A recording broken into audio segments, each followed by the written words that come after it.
Britain has warned it will not be bounced into a post-Brexit fisheries agreement with the EU as wrangling over access to UK waters rumbles on. Downing Street has agreed to extend a provisional agreement on shared UK-EU fish stocks until the end of the year. Ministers say this will give our fishing fleets certainty if an agreement with Brussels isn't found in the next 2 weeks. Environment Secretary George Eustace said, "We are committed to cooperating with the EU to reach an agreement. However, any agreement reached must be in the best interests of UK fishermen and we will not accept a poor deal.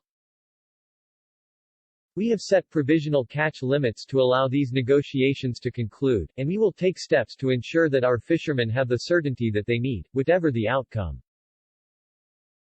UK and EU officials have been locked in talks this week on setting the conditions for total allowable catches, and the management of sea bass and non-quota species in British waters. Number 10 is insisting that the agreement must respect Britain's status as a sovereign coastal nation, a key demand during the Brexit trade talks. The EU last week announced it was extending its provisional catch limits, which expired yesterday, for 4 months. During the trade talks, both sides agreed a deal on fishing that would mean a 5.5-year transition period. The British catch will start at around half the fish in UK waters, rising to 2/3 by the end of the period.